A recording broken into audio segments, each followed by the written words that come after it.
That's no go see corners and obro ugoch. We go see, right? Our own home girl. Oh yeah, go that egu. Where stick I wear away. Mago. Onwere onye gini onye ifo n'anya. Onye feel that you cannot do without. Give me again. Give for me and that reminds me. Una mana slow dog. Akwadogi no why finally because nnọkọta na-asị kedu mgbe nwata nwoke a nwaanyị na nwoke a ga-anụ nwaanyị. So yesterday o propose to enyi ya nwaanyị ghọtago. So very soon slow dog eme gịnị enye anyị the IV invitation card ịmago ka anyị ma na ya bịa rie ṅụọ taa n'isi ya ịghọtago ọtago na-eri anwa ata n'isi ndị ọzọ ka anyị tatụkwa n'isi ya. So congratulations to slow dog. Ọ dịrị izi atọ mana indọstrị fan nwa nwee ka o si adị. Iburu girlfriend onye na-agụ egwu ma onye na-act film ị ga-achị obi n'aka. Yes, ị ga-achị obi n'aka maka na ife na-elugharị ebe ahụ ụmụ Eve na-ewugharị ebe ahụ a na-ekwe ha mara onye bụ onye.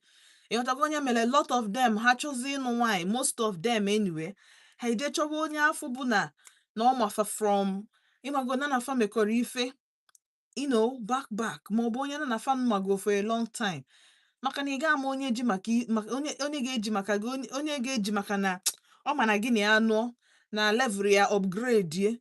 Ụfọdụ n'ime fa na-anụ di na nwunye maka na ha ma na o nwere ife fa ga-again stardom, fame, more money. Ịmago na ụmụ ife ndị a niile na-emegasị fafa dị amazụ onye dị authentic na onye adịrọ but onye o mere engage yichelu ugosi sef asị m edishon ọ bụrụ ugosi maka na ndị anyị mana adị amacha o yiri ya asịrọ m na ọnya asị m na o yiri ugosi ka m fụrụ o mere engage afụchara m iru ịmana family achọ ha kachọ iti ime ya private because all engagement ịghọtago so o nwere ka eshi wee see the thing esetasịrọ iru nke nwaanyị ọfụma. So o yiri ya anyway but congratulations to them. Ọ dịrị izi unu abụ ndị na-atụkwa n'anya engage nwaanyị ma nwaanyị ị na-eche ka enyi gị nwoke engage gị mana o nwee onye ị na-eche ọ n'obodo oyibo anyị na-ewishikwa gị luck mana o nwere ife nkwu anyway. Alright, so a na-echetago maazị and anyị ga-etinyezi aka n'ife nji maka ewebịa n'ụbọchị nke taa. Ije na Facebook anyị tinyego m ya na Facebook, ịbịa na YouTube question mode on YouTube and of course ọ bụrụ na ị na-ege m ntị kịta anụ a don't worry ga-eso ndị ibe gị lechawa elele m ga-ekwu ife nji maka ya wee bịa n'oge na-ete ha aka and ihe a m chọrọ ikwu bụ something bụ a cause for worry. A cause for worry ọkwa ife insecurity ị na-aga chọọchị echela aka n'obi ị na-eme travel echela aka n'obi just ka ị pụọ echela aka n'obi. Survival bụzi gịnị the order of the day. Survival abụrụ nke ị na-ahustle akpa ego no survival of ka ije ọsụ nọọ jee nata bụ a problem. The struggles the real ị na-emechi dọọ gị na obi a na-ama gị nya obi gị a na-asị gị iji na-ejekweta ikpekwere ekpere but somehow o nwere ka o si eme gị n'obi dịka iji na-ejekweta ya abatakwa nke nta n'ime. Why? Because around you insecurity kali ị na-anụ a lot of things na-eme nke tata nji maka ya wee bịa majorly bụ maka nke mere on Sunday. The thing may on Sunday. I'm yet to get the address or the town ebe far from mana ọ na-adịcha ka ebe Delta ma ọ were ka ụdị ka that thing mere because of the kind of pidgin English ha na-asụ. And nekwa Delta ebe a na-azụ ọbụkwa otekwa aka nekwa Delta na-azụ ebe eni pastọ nwunye na nwa ya ha nọ na church ọ dị ka agbasago church or something because church and the empty mgbe those force bịa ya dịka ndị police ha yi kọlọ akwa ha yi khaki color ụmụ bright khaki color asaa ya khaki color. Amarọ m ife the man mee ha an elderly man that man elugo 60 years if not more than n'ime church n'ime ụlọ nsọ Chukwu and ịpụta ifu ka ndị Fulani ma ndị Hausa or ndị Muslim otu ha si treat other people, you wonder, ị na-asị na these people nọ maka na fa na-ekpe Koran, nọ maka na afa bụ ndị Hausa, nọ maka na fa bụ ke ya na-akpịa Muslims nka mana nke a kịta ama elu fa yu uniform bata n'ime church, and adị m sure na ha ru half of ndị bi ebe ahụ bụ Christians. Ha yi complete uniform, talk one in, looking very smart. Ha ru 7 against one man, nwunye ya na nwa ya nwoke ahụ dịkata ya dị 26 ma 27. Nke ọ bụla ọ gafego, but otu how he's looking, hey, njọs cheta ihe ha merụ that boy, mmapụ mkpu.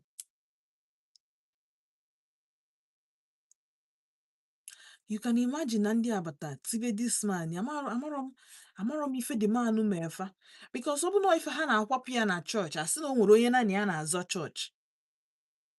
Ọ bụ na ihe ọ kwapụwara ya na church kịta asị na onye naanị ya na-azọ church, but the thing bụ na ha nọ n'iru, ha nọ n'ebe ahụ na-eti the man, the nwunye ya na-azọ di ya from aka ndị adarụkwuo nwunye ya tibe, nwa ya nwoke bịa tinyekwa aka, mmadụ 7. Why her face, ndị nke a na-eti the boy, ndị nke a na-eti the man, then ndị nke kwapụrụ akwapụkwa the woman ebi ntekwa bịakwa before mmadụ ya ndị a wepụta tear gas gbaa this man direct n'anya, gbaa ya anya direct na tear gas nya nwanne nya ihe afọ na-eme ihe on Sunday evening, nwanne nya ka mfu what tear gas look like. Amarọ m na tear gas na-adị na mkpọ dịka mkpọ shelters, ana m eche na ọ na-adị ka ịmago bọmbụ, ihe dịka ya na ọ na-adị ka bọmbụ, ịmago na imepe ya tụsị ya na okufusiwe, the next thing nọ ifu the tea o ji dị konko n'aka, gbaa ya direct n'anya the man, gbaa ya n'akụkụ the woman, and agbatara ya n'azụ, the woman dị ka direct n'azụ, because nya na onwe ya fugo ka di esi wee react ka ọ tọnụzie ndị ịgbadete nya nwee tọnụzie agbaa ya n'azụ ka ọ tọọ ọma ife na-eme di ya, because of ka di ya na-retreat zi. Nwa ya nwoke ozozo ha gba datin, ha rushzie pụọ outside because of course now kitchen adịgo too hot, ọkụ ha mụnyere na kitchen achọghị ile fafa wee gbapụzie ọsọ. Nwa ha nwoke chọrọ ife ụdị ya akụrụ that boy, the boy soro ha gawa na moto, ọ dị m ka ha gbara ya something because the boy pụọ ala, the boy yiwaziri ala. Ọ na-adị m ka onwe ifefe agba that boy, because the boy hapụzi, the boy yipụsizie akwa ya yibazie anya gbabazie chọọchị ahụ okirikiri, a na-agba ya nya, hey, sọsọ na gịnị mee na ha bịalụ church service.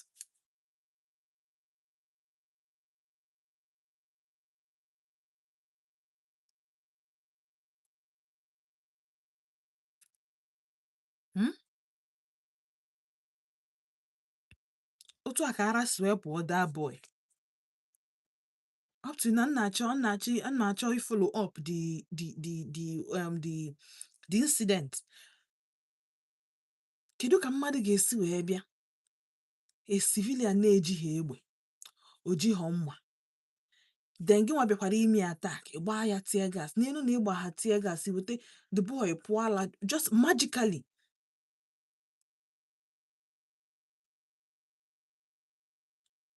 The boy na-etizi mkpu na-agba church round.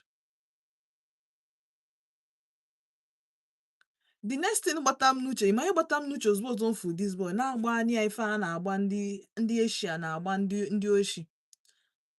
Ịma na sometimes mmadụ enwe ndị a na-edeport Nigerians, a na-emekwa other countries, but ka iwelu Nigeria wee maa atụ,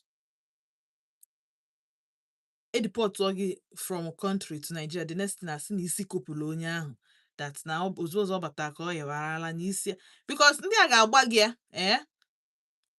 2 or 3 days after deportation ị na-alutegokwa arụ dị gị ma ndị bụ unu na-ekenecha in 2 days ọtasuru ị na-awọnda ada otu ara a ga-esi gba gị ma njinwudi ọnụ gị confess ya na o nwekwara ihe eme gị because isi adịghịzi gị mma onweghị ihe ịma ị na-akọzi ọzọ ga-agbaghị ya ihe abịa gbata m n'uche si oh no kedu njọ the boy ime na o jere defend parents ya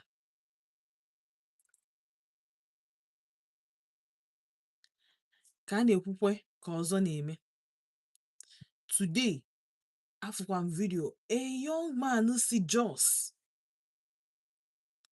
ọ nọ na Jos University wee na-eje Kaduna a kidnap ya oh no if the torture this guy was going through a kidnap ya mee video like it is the audacity of these people for me. Nigeria, this is so unsafe. Government, the unreliable. This security force side is so unreliable. Like, if any I name nobodo, when is doing sending because Hamanaga na scot free. They are say send ya na the department group, the boy. They demanded 30 million or 50 million. The boy see just when I got Kaduna.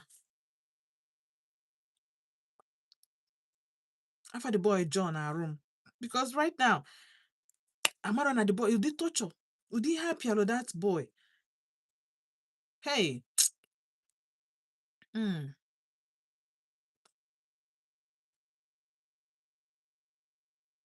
Obodo anyị abụọ a na-agwa ibi nwa na amagwakwa m na-agwakwa the thing na-agwa ti.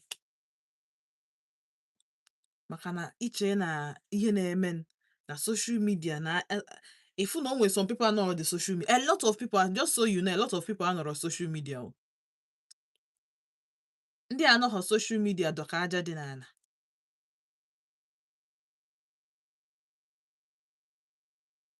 Or ka isi nọ ndị otu ọha ndị nọ na social media ka ọha kwa ndị anọghị na social media.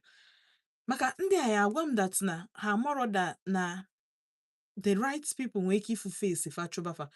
Nchete that doctor na nwanne nwoke egbu meche set a doctor free after ha kwụcha how many millions of naira. Ndị Fulani ahụ nwa ha nwoke ya arụ hospital ha bịa ka treat the boy bụ nwa bụ the ka treat nwafa nwoke bụ doctor ha mee kidnap doctor fufa marufa ozugbo.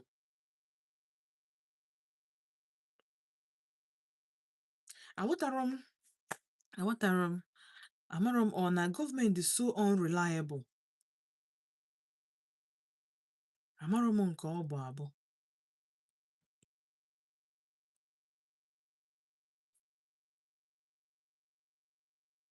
Amara m na government is so unreliable. Ka ọ nọ amara m ihe mma akpị ya. Imelu ihe dị ọjọọ otu a ga-esi na-eme every single day. Imagine na threaten. Okay, na Easter no threaten. After ha bịacha na Ramadan attack ya people. Ha threaten ha ga-attack na Easter. So echebiri ruzie Saturday ha bịazie against Easter Sunday. Yet ha succeed. Or government ka a na-aya ka ndị officers etinyere n'ọrụ nye ha ekwipụ ofa bụ ife amara ọrụ fa.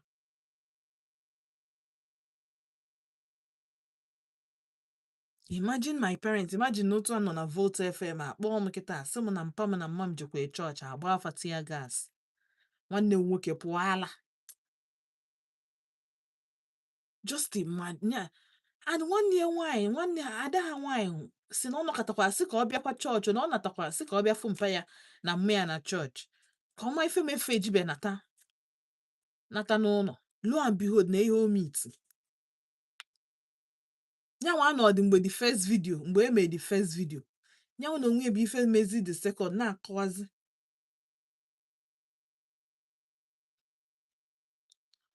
Okparafa the church na the place ebe the church the but amarom the state.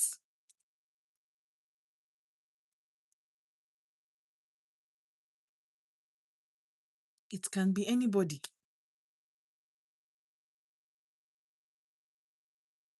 Anyị na-eme travel ka anyị dị careful. Anyị na-eje chọọchị amarọzi m na ọ ka anyị chịrị aka n'obi na-eje chọọchị ka ọ ka hapụ ị na-ejezi chọọchị kpamkpam. Aghọtara m nke ndị a na-achọ iforce somebody into maka ụdị ihe nke a bụ dịka unu achọrọ unu achọghị ya. Anyị bụ a na-egbu achara achara na-eto.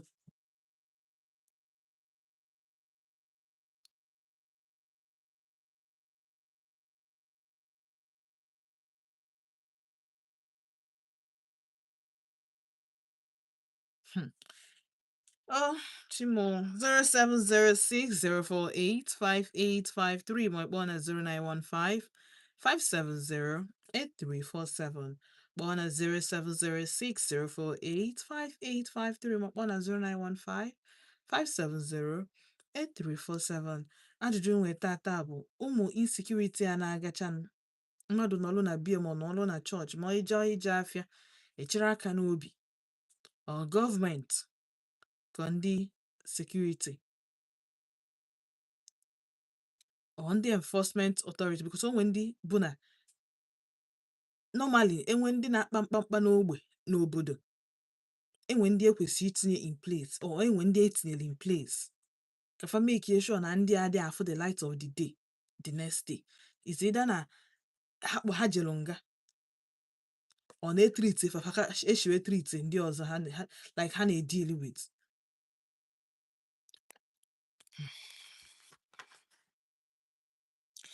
0706 048 5853 my phone is 0915 570 8347.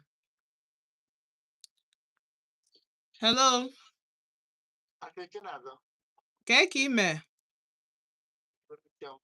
Uhuru Chioma no. No ekesin.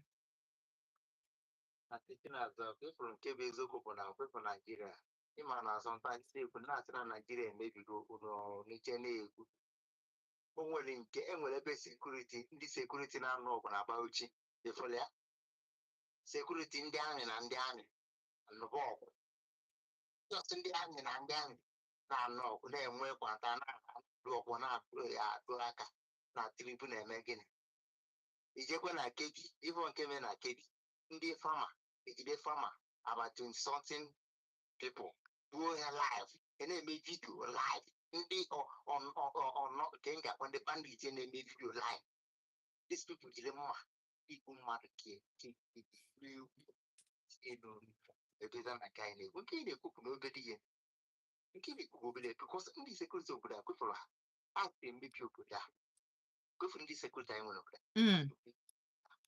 emebigo obodo a because ha na onwe oke mụ na gị na anyị nwee kesi na ekpo sekuriti na sekuriti ọ bụrụ nsogbu ọ bụrụ na na kesi nyere mmụọ abụọ onye kpọrọ akpọ na nwere problem ka akpọ sekuriti kọbereskom enwe ebe na-eme kidnapping na onye na-eme dịka eritori polisi ma ndị amị asị gị gịnị asị gị oke dị akọmi nke ga-ewest time ọtịrị ndị a chicha ori wa ifo na so kwefụrụ obodo a so Chineke bịa ga-azọ ọtụtụ ga-asa anyị ọ ga-asa anyị kwa obere oge ọ ga-adịkọ ya a sị na azụ oke ya anya ekwu nkata n'iru ma ekwu okwu otu iwe ga-ewu anyị ike iwe ga-ewu Naijiria iwe ga-ewu anyị ọma adịrịghị isi adịrị ndị a na-achị anyị because ndị a na-achị anyị na enweghị good mind for me and you ihe ama bụ their own borrow money do this do bla bla bla bla election is coming na eme ego nkere adịchi na-azọ ọ gwụrụ ihe ọzọ ịma ihe sịrị anyị chọrọ ịjụọ ya ajụjụ but ikwere ka anyị jụọ ya ajụjụ eweta the media man ka anyị jụọ ya ajụjụ but ikwere but nevertheless ọ dago so adịchi na-azọ otu ụka anyị na-ayọ ya ma bụ ọgbọ ọbụla ị na-aga na abụ anya gị ga-arụ ebe ọbụla ị na-aga thank God na asa ya n'ụka Chineke si nyere anyị aka na-atụ anyị ọtagoda northern side ewọtala so pụta onye chi na-azụ onwe ihe na-atọkwa anya na-aga chọọchị na-aga omenala ebe ọbụla ị na-aga ị na-aga shop gị anya gị na-aga ndị sekuriti anyị na-amụrụ dịkwa ka ha bụ bandit anyị nwere eziụka nna agwago eziụka nna ọzọ biko ka ọ dịgo ka ndị ọzọ bata biko daalụ sọ daalụ. Alright, ejighịkwa m ịkpọ onye ọbụla kama na m na-echek my time and mana time is money. Nwa nwa hapụ ịgụ 6 o'clock news. My money don't go. Alright, so anybody chọrọ ịjụ ajụ ejiro gị and ha ga-abịakwa again. One good thing about radio and interviews and ife na-eme n'obodo bụ na ọ dị agwụ agwụ. They will come again. So as many as go ka time na-aga ka ụbọchị na-aga, a lot of them ga na-abịa. Unu ajụrụ Mr. A jụọnụ Mr. B ofu onye akafa except na onye ahụ asị gị na ọ nọrọkwa within his or her jurisdiction. Anyị amala oke na onye abụrụ the right person ga-asa nwaanyị ajụjụ anyị na-achọ ịjụ.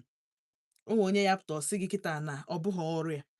Otu anọ na ịjụọ m n'ife dị na nke ma injiniarin ma enwere m ike nkwute enwere m ike ikwu ihe ngụ mana in terms of ilebanye anya ka ọ baa n'ime ime ọ bụrụ ọnụ my area. Ịghọtago? So na-ajụ doing your question, keep listening, they will keep coming. Ha bịakwa n'ala otu a unu ajụ ajụjụ nwere onye unu ji nwere onye ji unu ji ahụ kama na mụnwa na-echeki my time. Ịghọtago?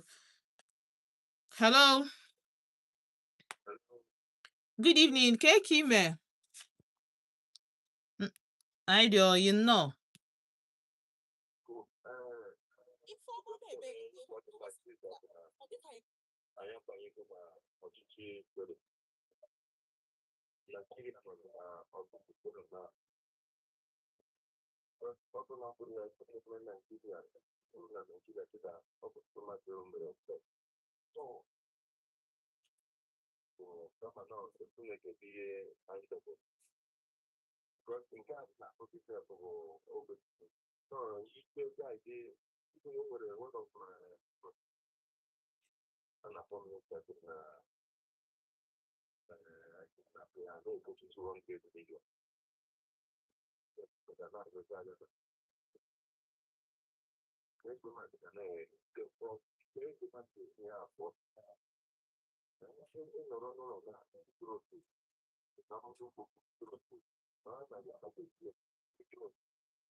Daalụ sọ.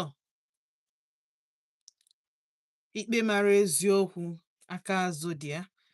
Okay, that is unu ahụ bụ inu o kwesịrị ịbụ ịnọkọta nnọọ ịtụọrọ onwe ya ka ị maa na brain ga anachita azụ because a lot of us bụ ndị ọ ga-abụ hafụ eziokwu fa ekpuchie ya aka fafụ eziokwu fa na-ekpuchi ya aka nke ukwuu and ọ ya mere ihe ọjọọ ji agbawanye and Chineke ya eme ebere ka nsogbu na ndị bụ na a na-unveil those hidden truths. Eyatago ọkwa ifuru eziokwu ndị ekpuchila aka intention m bụ ka a na-ekpughesi ya ị ga-step one a lot of people's toes o ọkwa ma obi kaa gị obi akara gị otilo. Hello,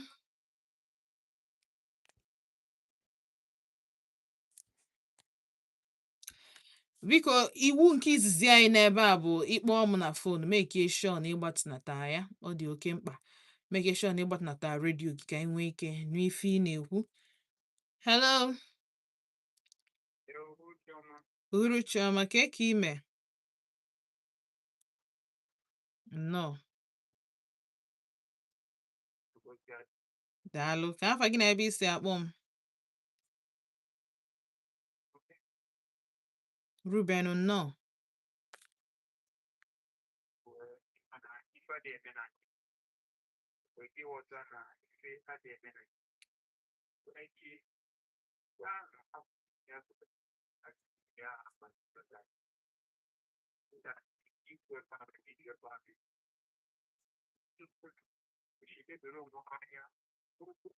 outsider any of the political family or one because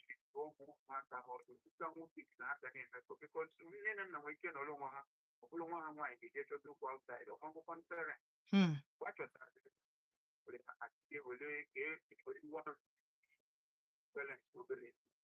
So how did the reader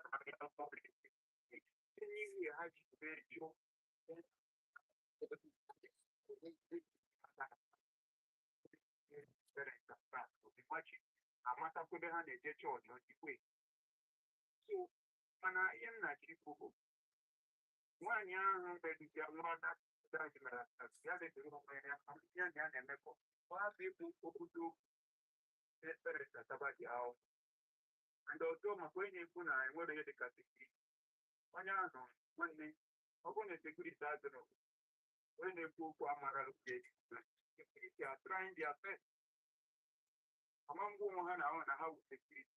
People security, onye na-abịa imega ataki malụ ka o si kwado because no ma bụ ụzọ achọta ọ bụrụ ọkụnwa security ga-achọta ihe.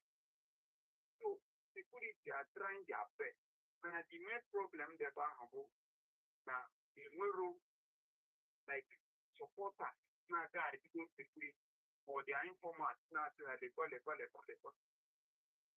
Wee kene m ụnụ nwanne ihe ọbụla mere m nwere ihe kọsịrị ya.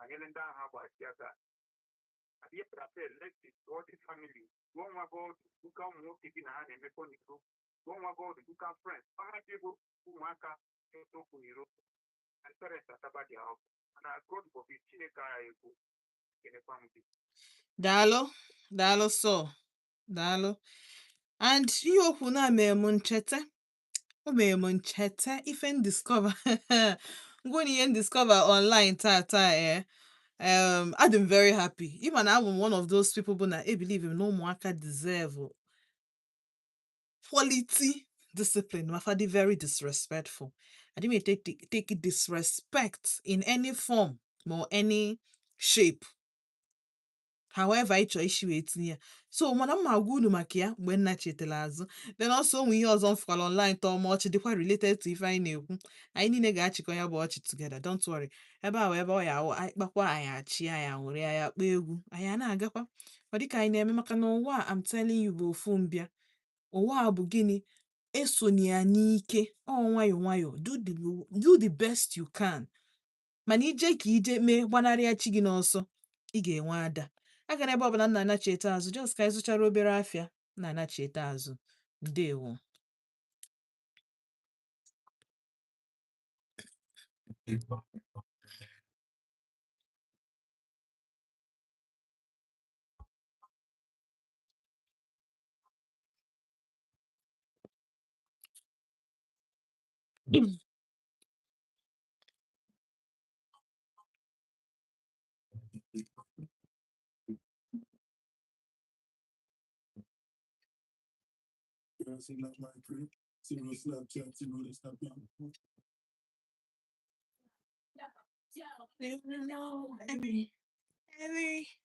everything for you. Vote 104.3 FM. Ever imagined yourself studying alone? Hello. USA is closer than you think. Good news. I could be studying instead.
Arabanko. Arabanko.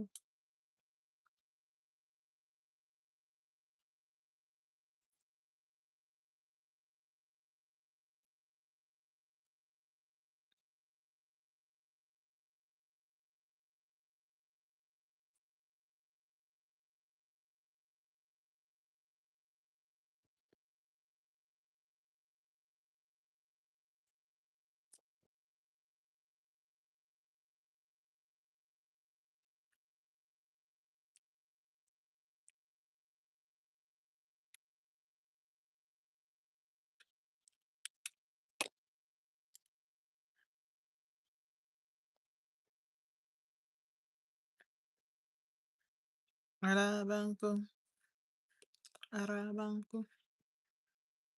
Arabanko.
Arabanko.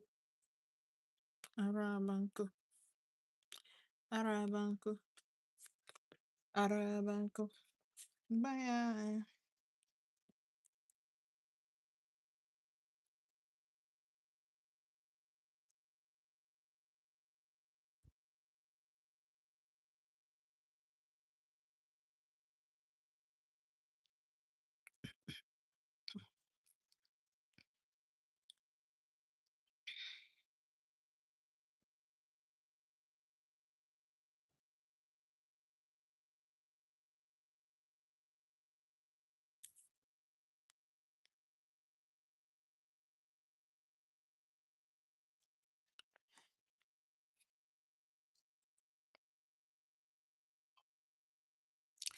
And achetago m azụ na Volt 104.3 FM. And yes, the first egwu anyị kpọọ bụ Ịka Nka by Professor onye egwu nke Igbo Arabanko featuring Zoro. Ya bụ Anyi Dons bụ ihe nwe egwu a wee features ya Zoro. And ị ga-egwu ndị a niile ị ga-aghọta na a na-eme gịnị, a na-achọ ịkụzili anyị one or two things. Even though na nke Igbo shadiri mmadụ, but onye nwe wisdom ga-aghọta na be anyị okwu inu ka eji ekwu okwu mgbe nwa. So ọ bụ na ịbụ onye afọ Igbo, ịbụ nwa afọ Igbo, Igbo gị, ịbụ onye Igbo, Igbo gị yele eye, ị ga-aghọta egwu ahụ ọfụma. Alright, so yes, my people, and achetago m azụ ka anyị gaa n'iru dịka otu anyị si akpa nkata anyị n'izizi tupu nga break nga na-asị unu nnọọ na-asị unu ndeeje. Ana achetagokwa m azụ ka anyị kpaa ya bụ nkata dịka otu o si wee gbasalụ di na nwunye nwe chọọchị abịa ma attack na chọọchị ka eti ife na-etifa agba afa tear gas. A na-ekwu na agba tear gas tie ndị this amam na ma ya kpọ ya ndị okenye ka ma kpọ ya pastor, like he had the wrong on all ramification. Tiche ife gba afa tear gas. Amam ifefa mere nwa ya nwoke. The boy pụala. Onye isi dị mma soro fa na-asa kedu ife mpia me. Kedu ife mpia me? Wetin my papa do? Why una dey beat my parents like that? A na-etikwe the boy na-defend kwa onwe ya na-ajụkwa ya ajụ, sorogide ha ka ha pụchakwa na ya bụ chọọchị, sorokwa ha gabakwa na moto. Ụfọdụ ga-asị ka hapụgo ịnara ahapụ ha maka na ịfụ na ndị akali ọnụọgụgụ ha karịrị ọnụọgụgụ ndị so ịtọ, and the parents gị dị defenseless because elderly people. Like ọ bụ no mgbe adịm sure na ọ bụ na mpịa na ọ bụ no mgbe ofu onye ga na ebe ahụ scratch. ine the sky anya echi niile si na ọkwa nwoke a mee gị ihe. Ụfọdụ na-asị kedu ihe mere nke nwoke ji esorukwe nufa gabakwa na moto. Ebe ahụ ha gbara ya okirikiri ebe mmadụ ịnọ. Those officers gbara ya okirikiri like fa amarọ m nọ n'ime moto ka ọ n'ime akpa ka afa amarọ m ihe ha mee nwatakịrị a. Amarọ m na fa ekuru ya n'ikuku agbara ya agba enebara ya anya n'ime anya. Otu a karashika ọbụna na-enego karashika bụ ị na-eni anya na mkpụrụ anya ọfụ gị wite anya ya like this inekwe na-eri ya anya o tinye gị ihe mmụọ ọjọọ ahụ ma spirit ahụ ọchị itinye gị n'ime arụ. Amụrụ m na ife anyị mere nwatakịrị but up to now this boy recoverbe maka na gịnị mee na anyị bịa chọọchị na mpịa nwe chọọchị ka a na-ekwukwa nke a ka ọzọ na-emekwa. One John Arom ekidnapụkwa ya from Jos to Kaduna. Tọchọ ihe a na-atọcha dizbo ihe a na-apịa ya ngwụ na ihe mụta na vidiyo m ga-ashọ but achọghị m ikwu ọ dịrọ m ikwu na redio. Afọ m torture technique na vidiyo ha emechaa vidiyo anụ with faces ha sendịere ya na the school group. Ọ the group bụ ihe ya gbasazi the video.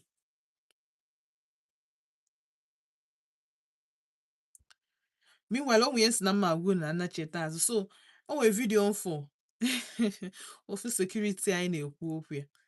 Onye sekuriti nọ n'ọkada kwa ịma ụmụaka na-agba aprank mmadụ apụta aprank ya gida na ị na-abịa like this mmadụ anọ na-akụ moto ofu onye a na-adụpụta azụ na-asị biko na abeg forgive me I go pay you the money abeg no kill me no shoot me abeg na ihe ga-anụ onye ahụ nọ na-akụ moto because anyị nwa nọ na kamera na-afụ na onwe onye nọ na-akụ moto ji balloon blomblom ahụ ka ọ ya agbapụ ọgba ya kpim ọ bụ na o ji tu ọgba ya kpim kpim gị nọ onwe gị na-abịa dị innocent akọrọ ọsọ. This almost the same thing na ka eme kama na onye nke a bụ na ọ na-eru na junction onye anya ozugbo takala ọsọ onye ọbụla nọ na street ahụ soro ya gbaba ọsọ ma security bụ egbe nọ n'enu ọkada o jikwa egbe ya nwere onwe ya kọrọkwuo ọsọ dechọọ akụkụ ọhịa zoba dị egbe yipụ security wee oyi ya yirizie singlet pretend ya still na-agbakwa ọsọ. Ofu vidiyo because mana MOD ya ga-esinye eme ya ọ dị very fast ọ dị very very funny. Security kwesịrị na-echebe obodo fụziri nsogbu kọrọ ọsọ yipụ to the point na o yipụrụ uniform tụfuo egbe.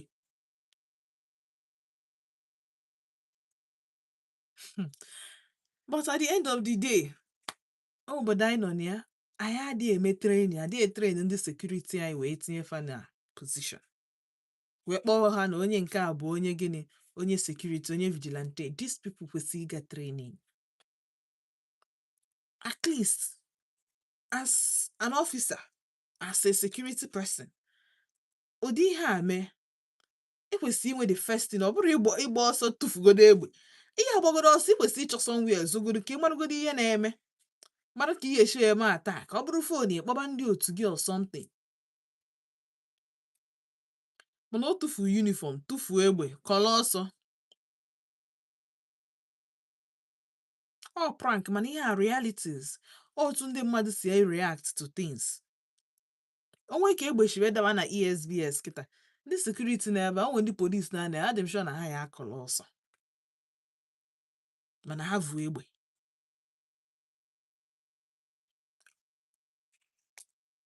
But unfortunately obodo anyị nọ n'ime ya obodo gịnị onye ọ na-emebe anyhow upon onye ndị nke anyịkwa security agụụ ndị enweghị right ịbata na chọọchị iti anybody a defenseless civilian ha ekwesịrọ imetụ onye ahụ aka at all. Ịbịa for arrest gwa the person ihe o mee gosi your arrest warrant kpụrụ the person peacefully onye ahụ is not guilty until proven guilty. So ọ bụ na ị bịara ime mmadụ arrest, ị nweghị the right imetụ onye ahụ aka. So long as na onye ahụ adịghị resist arrest, ọ bụrụ na resist arrest, ha ebe a nka force nwee ike ịbatazi. Mana ọ bụrụ na onye na-ajụ gị what did I do? Mepe near time, ọ chọọ igo the statement, the arrest warrant or gụọ ya. Igwe ya police station ebe ọ na-eje, ọ nwunye esowe n'azụ. Ụlọ na-anya moto na drive ọ na drive because obodo anyị obodo anyị adịrọ ka obodo oyibo ị ga-asị onye a na ọ nọ na station dị otu ije ruo ebe ahụ ifo the person. Ka iru ebe a sị gị na onwere onye dịka otu a na the station. So ọ bụrụ na ị chọkwuru ịdị sure for security reasons, ha na drive ị na drive. Otu a ka obodo dị mma kwesịrị isi wee dị. Not obodo ndị polisi ga-abịa were intimidation, abuse, harassment wee na-eso citizens. Ọ dị very appalling. And ekpere m niile bụ ka even though na family ya may escape or dịfa kafe win go the matter. And if teach go for a lesson for whatever reason. Ịma ndị be anyị nwere revengeful spirit. O nwere ike ọ bụ na this pastor bụ onye na ha nwere issue na street or na main road or somewhere. Fe decide zia ka fa bịa. Because kwefere obodo anyị a, anything can happen. What do you trust n'obodo a? I can't even defend anybody. Because o nwere ike ịma na o nwere some pastors na-emekwa ha brain fa na touch anyway. But then ife dị mma bụ ife dị mma, the law bụ the law. Kwesịrị imetụ mmadụ aka. Onye resist arrest, force, not abuse. Ma metụ force bụ gịnị? Ijide onye ahụ. Mgbe ahụ ka ị ga-agọwaziali ya right ya, na o nwere right to an attorney or a lawyer rather. Until then, no nwere ihe okwu. No nwere ihe ọ ga-ekwu ebe a ga-make sense dịka not until eje court or something like that. So ọ dị very important. Ọ dị very important n'ihe ndị a niile na anyị mee ka fa malụ. So memepe phone line ka anyị gakwa n'iru. Kpọọ m na 07060485853 ma kpọọ na 0915-570-8347. Ajụjụ nna ha jụ tata bụ nsogbu anyị a kedu ndị anyị na-aya aya ọ gọọmenti ka ndị sekuriti etinye ka fa chedo obodo. Ọ gọọmenti ka ndị sekuriti etinye ka fa chedo obodo. Ke ndị ọ bụ n'ọfa bụ isi sekpụ ntị. Anyị jikwa ya kwuo maka the young man na-eje Kaduna. Ọ na-eje Kaduna from Jos. Ọ nọ na Jos University. Onye nke a mee gịnị? O jeruru ebe ọ na-aga. Maka why? Because of insecurity. Hello. Good evening. Ka ime? Adị m oyi. Ka afa gị na ebe isi akpọ m? Ọdịnaka nnọọ. Nnọọ gaa n'ihu nne m.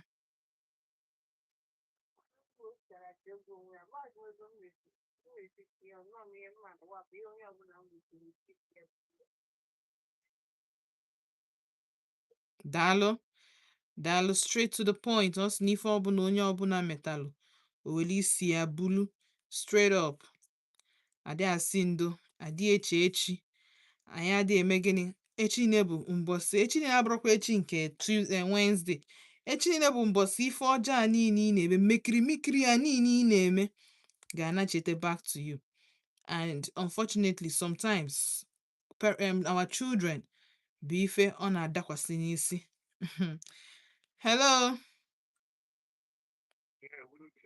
Uhuruchi ọma ka ime?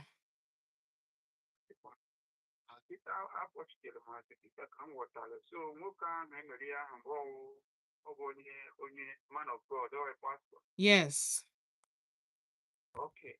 Nwoke ahụ chọrọ ịmata ihe mere ya lebere onwe ya anya o si dị na private or n'iro o nwere onye na enwego crash. Ọ bụrụ na o lebechiri onwe ya ma before te chiro n'aka ya kpọọkwa ezinụlọ ya ama meeting family meeting jụọ ndị ezinụlọ ụmụrụ ahụ ma o nwere onye n'uchoro okwu n'iro otu a ka ọ ga-esi detect ya ndị meriri ife ahụ mana nke na-abịa na nke ndị sekuriti ọ bụrụ mmadụ niile afọrọ ewere ya na sekuriti o nwere ndị ọ bụ efu moto trela Dangote na-agafe ikuku kwuo okwuchapụ onye ahụ n'ụzọ ifuru onye ahụ adịrị ọfịs bụ sekuriti mana agbanyeghị na-enwe ndị bụ sekuriti today ifuru onye ọbụla kpọrọ ya dote na ọgaba sekuriti. That is where the foundation is shaking. Anybody that was a security, they are the agile, all the man police, man road safety, man army. So security, we see people affording for food opinion. Exactly. If we hear any kuna security, they will hear to be na security. If una that position and an elite. So we can name one why I'm a TKO. Dalo so. Dalo. All right. 0706-048-5853. My one is 0915-570-8347. Hello. Kekime. Okay, so no. Eziokwu na eziokwu na-akwụ ọtọ ka sịga. Ọ dị ka ihe our brother man Igbo kịta.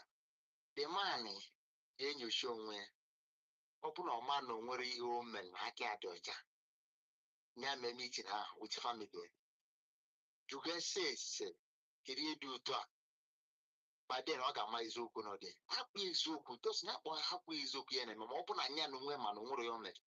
O nwere onye o si wee mejọ mmadụ. Ọ ga-asọ to the program. A ga-amazi the reason ye mere otu ahụ ji wee mee na chọọchị. Because o nwere ka o si wee dị ikezu ịbịa na chọọchị wee na-ata na ahịa o nwere ka ọ ma dị nwere in terms of security matter and the thing aza ihe anyị na-eme bụ ịfụ mmadụ na agụ na-abịala gị afọ na onye enwere ike ịfụ mmadụ onye ahụ na agụ na-agụ na aga n'oge sekuriti enwere ya na-arụ sekuriti mmadụ ọmadụ left and right ya white or right some of them may be egbe whatever some egbe ike jekwe little train with a little knowledge like ụma ogbe m dị nwa ndị ga akpata dị ndị ga train ya a na-egbu egbe whatever o nwere go one day na-agwa gị ya because anyị batara ebe na ọlụ like this anyị na-ga na na gate whatever but ndị ori si na street ya na-agwa gị bụ neighborhood the federal secretariat street ya na ebe ahụ ị mara ọ dị connected to the IMT but na abalị that guy na-alụ security bụ very intelligent guy that guy ọ nọzi Anambra na but ihe ọ ga-awụ ọwụ ọchịa movement na-abịa n'oge emekwu shift they take cover kwuru na awụ onye abụ security dị very intelligent nwere sense ọ bụrụ nke ọ bụ ajọta afọ na ọnya na ngalụ security ebere security ebere akwa security bụ onye oyire na-aga ụtakọ dịkwana some of ndị police and some of them enwezi akwadụ ma ngasị na steeti ha nọọsụ amarazi the right ya kwụsị ime enwere security some of them ga-afụ ebe ihe na-eme otu agba nkịtị like that one ịkọ na ọ bụ normal thing na-eme ọ na-eme lie ọ bụrụ maka na eji eme prank some of the security na-eme because I will remember Benos onwe ndị ori bịalị na Nsụka dị ịghọtago abịa na bank for bank dị then ịghọtago ịma ndị security gbachara ọsọ gbafere anyị wa bụ ndị na-agba ọsọ ịpụ akwa ịpụ ya life story ka m na-agwa ihe anyị na-ekwe na-eme prank anyị life story gbafere anyị egbe ama biko osi wee zegbu ịpụ ihe ka na-ekwu na polisi ịpụrụ n'ime pụrụ ahụ yiri bụ ịpụ nke jaket ịhụgụnọma uniform ha ịpụ ọkpụkpụ ya wọsara bifo ndị ori arụ ọgụchi ihe niile nwee wa mechie abịakwa na police station dị sha dọkpakwa police station ọkụ religion ndị religion so the police some of the police anyị adịghị we kere na ị na-agba ụtọ ụka anyị ọ bụla na-agwazi security na-abụrụ police na-abụrụ army na-abụrụ anything na ihe anyị ga-emezi anyị na-agba isoro anyị na-agba ama na onye ọbụla na-azọ ndị ya but at least ịkọva jụọ ebe obi izo n'ọbụrụ ijibụ akwa gị atịtị na-azọ ụwa Naijiria dịgo kwụkọ nna ebu eziokwu ka m gwa gị eziokwu ndị sekuriti anyị dị emezi dị nisful ihe afọkwazụba ego even ndị ndị na-anọ n'ụzọ ndị polisi na-anọ ụzọ ada na-azụ 100 naira ya na-anazị 200 ya na n'ụzọ ama ndị moto afọ ebe ndị ori na asa na ndị ori na ebe a na ama etikwe gị o nke ndị ori ezuche na because wait them na ọ dịgo ka ọ dị ike ụka anyị nọ n'aka ka ụzọ bụ anyị so that is the only thing daalụ teaching ọzọ Daalụ sọ. Daalụ. And ịjụọ ya kịta ọ ya agwa gị na ihe a how many years ago ka ndị police ga-abịa ife na-eme like this onye ọ na-agba na-etufu phone na-eyifusi akwa ka hapụ ịbụ na a ga-identify fa because the truth bụ ịbụrụ a security person ụdị ihe a na-eme ị nọ at risk but ị dị powerless because na ịtụfusigo ihe enye gị ka ị wee defend onwe gị and the society nọ n'ime ya ị dị defenseless because ịtụfusigo ife niile enye gị except nọ na ijiri egbe because obviously you can't come to a gunfight empty-handed mana so onye security ọ bụ na etrenu gị ọfụma ị ga through some trainings at least ị ga-agbaji mmadụ kwa ya ejinetarịrị ofu onye ma ifu face mmadụ. Hello, good evening, ka ime ka afọ adị m oyi thank God ka afọ gị na ebe isi akpọ m Injinia Emmanuel nnọọ nnọọ a na-ekwu maka this pastors I'm not against pastors mana ndị pastors emewago mmadụ anya kama etiri ihe na chọọchị ya cheki onwe ya ọfụma ma o nwere onye ọ na-emegidere the person ete ọ bụ ma onwe ha onye ọ na-emegidere ya kpọọ family ya ntị especially nwaanyị ya because na ndị pastors ọ nwaanyị nwee ebe problem na-eche abịakarị ya jụọ nwaanyị ya si o nwere ihe na ya nwere problem na nzukọ a o weta ha ahapụgodịkwa ndị sekuriti Naijiria ghọrọ ihe ha na-aghọ sekuriti Naijiria ihe ha nọchiri wụ nna aka nnatagoro salari were rijuo afọ so ọ ihe na ha na-eche mmadụ. Thank you, ma. Daalụ. Alright, so nyanwa bụ onye nke ịbụọ na-asị kịta na-asị jụkwa pastọ nya malụ na onwego nke ọlụ ndị mmadụ ji ya retaliate because na ife a nwee ike ịbụ gịnị ihe o metalụ ọ nọọ nwunye ya na a na-enwe loopholes na church in a man's life na ọ na-abụsikarị n'aka nwaanyị amarọ m how mana it can also be a possibility anyị adịghị close that door si na ọ dịrọ possible moreover na nwoke ka aka tie ihe ọ bụrụ nwunye ya na ọ bụrụ nwunye ya na the woman ka anyị aka tie ihe. Alright, so ọ dị very important that na anyị ga-eke nkwụcha in fact ọ dị importanta na anyị ga-eme gịnị na anyị ga-eke nkwụcha. I just wish that na every state government ga-deploy police officers ebe ọfịa jucha ka ransack ọfịa niile because this insecurity ka a na-achọ ndị na-abịa n'ụlọ ka a na-ekwu maka ndị na-abịa n'ụlọ na-abịa na chọọchị akpa ike ka anyị na-ekwu maka ndị na-abụ ha bịa ha si n'ọfịa bịa n'ụzọ ha kidnap mmadụ ha baa ime ọfịa jezi emeweghị ihe ọna so ha. A lot of reasons why a lot of people ji akpa nku n'obodo a bụ na ha ga-asị na the major problem enwe na Nigeria na solve gị which is insecurity. Ịma ihe ọ bụ that na a lot of us nwee ike anyị na-eje eme travel anyị si ebe ọbụla anyị nọ akpa ego anyị na ezinụlọ anyị anọrọ ebe ahụ anyị si ka anyị jefu ezinụlọ anyị na-afa akpago na fon ekwugo mbọsị ya pụta ịnọ n'ụzọ mbọsị ahụ ịgwa ha na ị ga-apụta ha na-eme gị expect kwadocha ihe asị nwafa si esi abata because a lot of parents na-eme ya a lot of parents bụ ụmụ fasifa na ha na-abata akwado ihe dị egwu a na-akwado ihe dị egwu just to expect their child or that visitor a day 2 days a na-agwazi gị na ekidnap, ọ bụkwa na accident, ọ bụrụ na earthquake mere otu a kịta anụa, asị na moto emie ma ọ na ịmago enwee natural disaster, no, mmadụ ibe anyị, your fellow human being. Ọ bụrụ onye mụ na ya na-ekwu, ọ sị gị ndị a akpọzina ihe ha human being, ha bụrụ human being. Na human being bụ mụ na gị, otu a mụ na gị na-ekwu na-deliberate on the issue. Our fellow human being achịla achị mụọ, awatara ọfa na nkịfa esiro n'enu wee da, nwee the mind bịa tọlụ mmadụ. Ọ bụrụ na ịtọkwala onye ahụ dobekwu ya, o ịtọọlụ ya tọchọbịa. Then I kwuo maka ndị nke na-abịa na chọọchị, intention gị abụrụ kidnapping, intention gị oke ịbịa flex your power n'enu elders, whether na onwe ihe nke nwoke mere na o nwere ihe nke nwoke mere, kpọọnụ polisi, arrest ya n'ụfan fọgba ya rịbazie maka bail. Ị nwere ike iseti bail ha 300, ọ depende,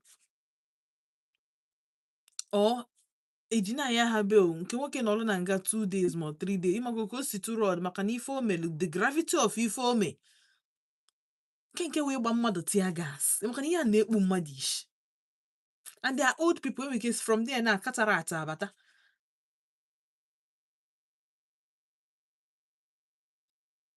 ma sị na enwe glaucoma mee mmadụ ebe a, ma ọ katara adịghị apụta na ya apụta.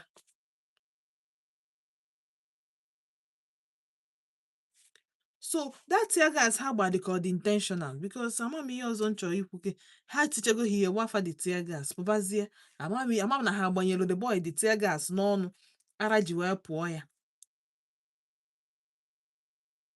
Ya marụ nke ọ bụ abụ, mana the fact remains that na enwe family intentionally destroy, because yeah, destruction. Yeah, 2 elderly people. That woman erugo 60 years. The man close up on 70. Nwa ha nwoke na-defend the parents, which normally every other person would have done.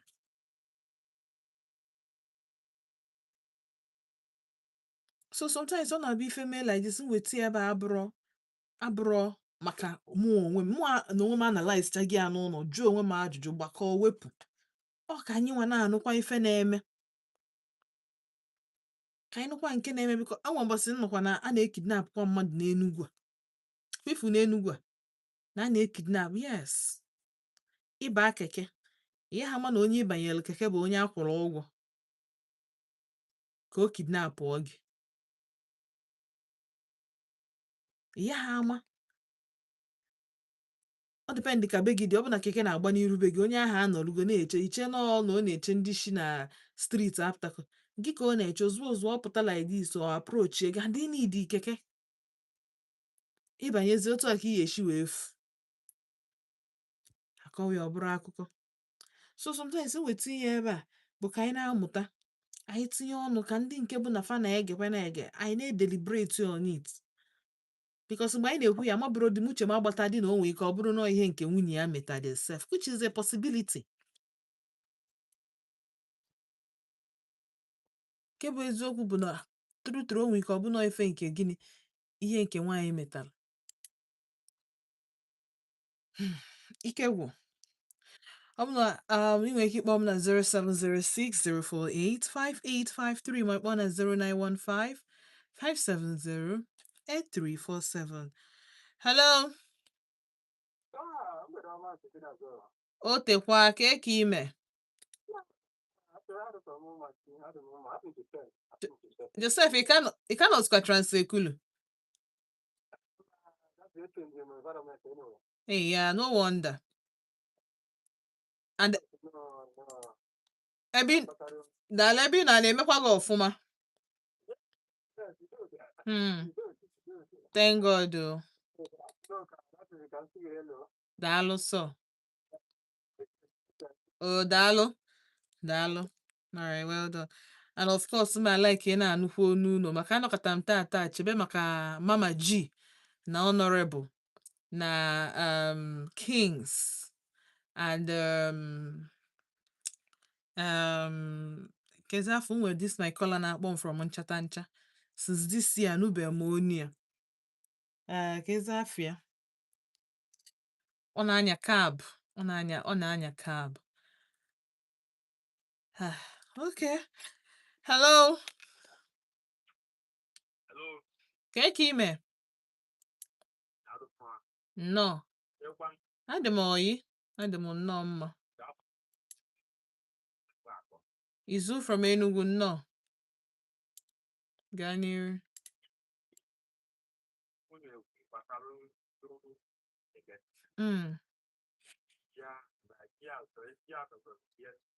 Nke nnyaa.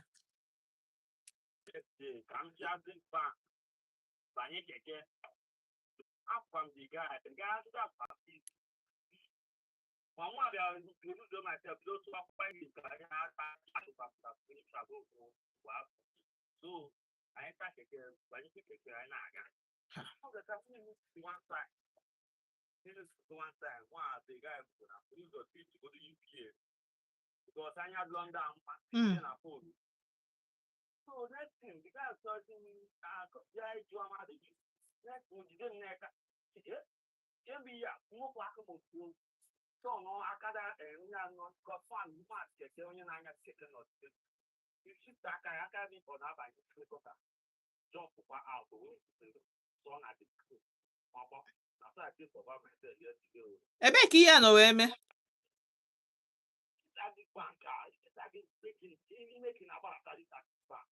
Ha.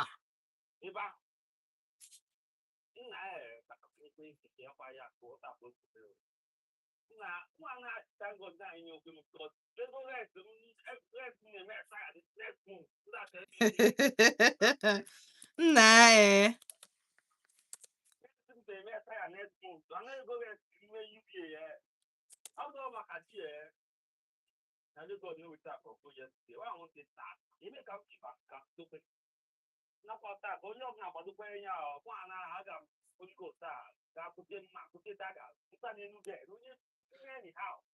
onye ahụ collect anyhow.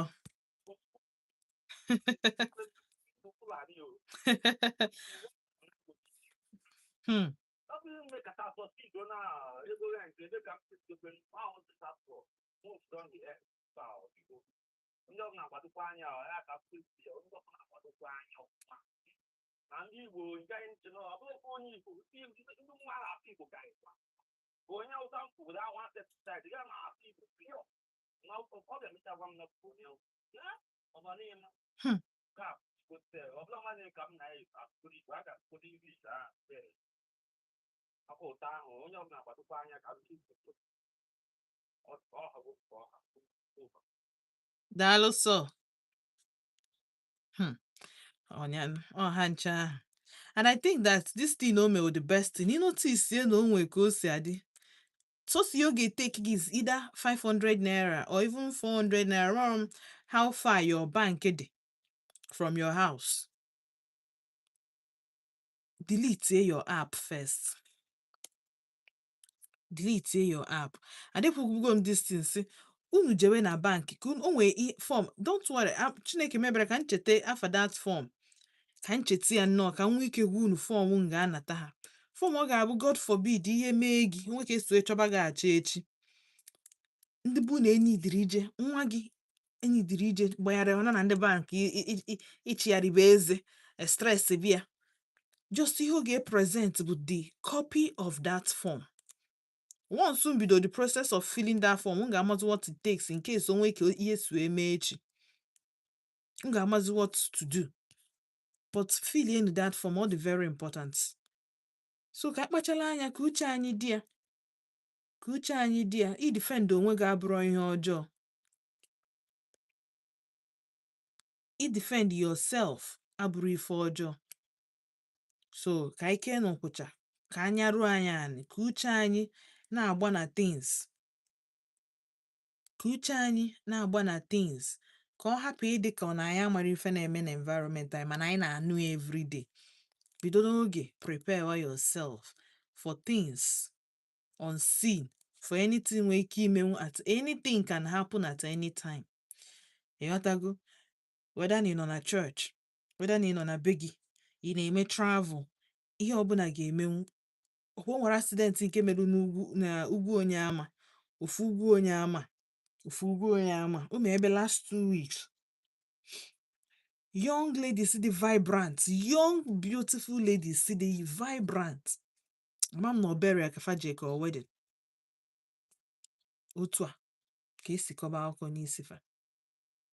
Ama m ihe ndị driver, ama m ihe ndị bus drivers ji wee chee na ugwu onye ama ahụ dị mma ka ha na ndị trailers na-agba ya. Ama m ihe ha ji wee chee na ịgba anyhow n'ụzọ ahụ bụ the best. Amarọ m ihe ha ji wee na-eche, amarọ m ka fa si eche echiche, ama m na ha na-akpọdo isi na Chinukwu wee na-eche echiche. Ka echi na-eburu ụbọchị ọzọ mụ na unu ga-anọ na Volt 104.3 FM. Afọ mba ntị Chinazọ ka ọ dịnụ echi niile mụ na unu ga-anọkọkwa. Mana until then, onye mara asụ sụọ n'ikwu, onye amaghị asụ sụọ n'anị. Ericha agbacha ọsọ agụọ mile, agbacha egwu ọ na nnukwu ruru ama ebineji ibi ogo. Ndewonu.